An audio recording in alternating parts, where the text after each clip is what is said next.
Ne gledajte tako nepovjerljivo u mene. Vidite, tome se neugodno doima. Mene niste na dolasku ni pozdravili kako pozdravljate druge. Ni ruku mi niste pružili. Ja sam, čini se, rušenjem drugih veličina postao sam jednom veličinom, a to ne valja. Evo,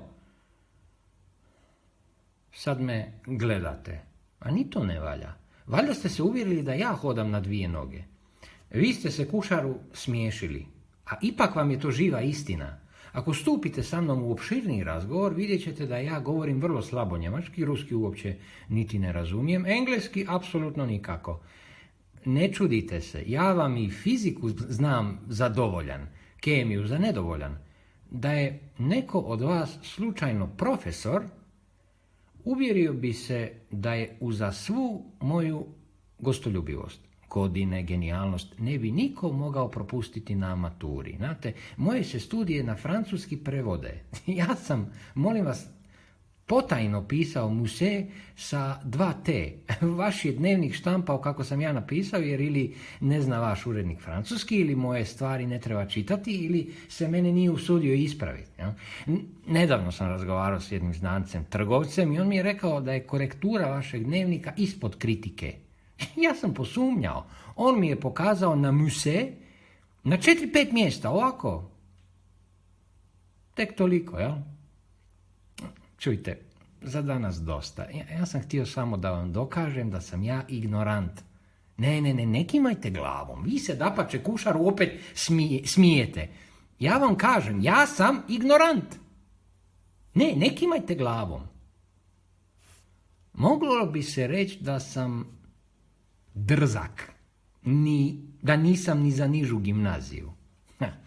Eto, sad se opet čudite, dapače i oči suviše rastvarate. To vam ne valja. Ja nastojim biti što jednostavniji. Vama to ne ide u glavu. Ja ne znam njemački. Da vam kažem, gospodo, ja idem na Mars po cigarete. Vi biste prije vjerovali i upozorili da sam zaboravio šešir i da je vani prejako sunce.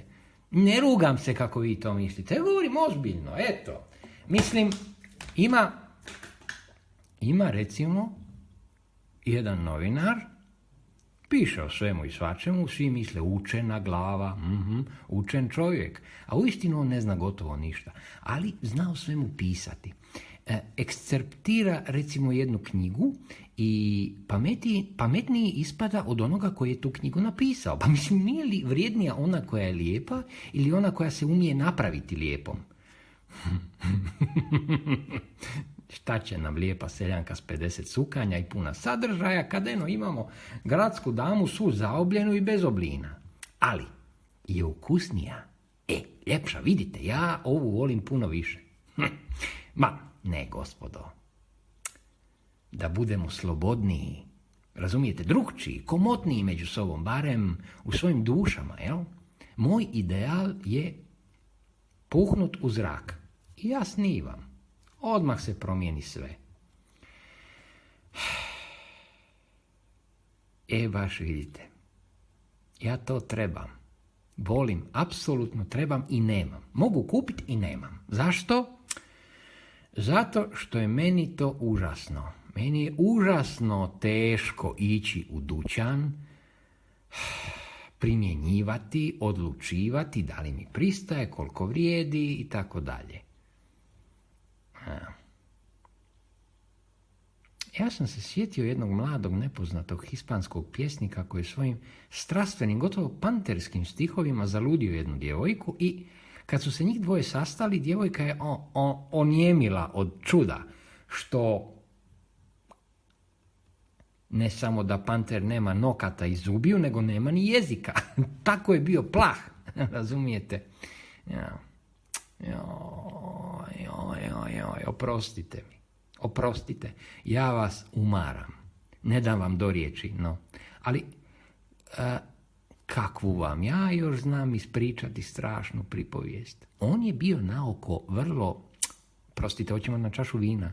Tijesno vam je oko srca, vidim. Znam. Htjeli biste nešto reći. Osjećate da morate nešto reći, a ne znate što i ne možete ništa. Za 2 dana naći ćete prijatelja u meni. I u sebi i u svima. Tu, u ovoj osamljenoj, pustoj, gluhoj kući. Nema šetališta, nema tribina, nema javnosti, nema ljudi. Izvan života, izvan svijeta. No, izvolite. Izvolite.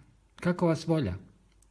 Možemo još malo posjediti. Uostalom, bez obzira. A vi biste nešto htjeli. A vi, izvolite.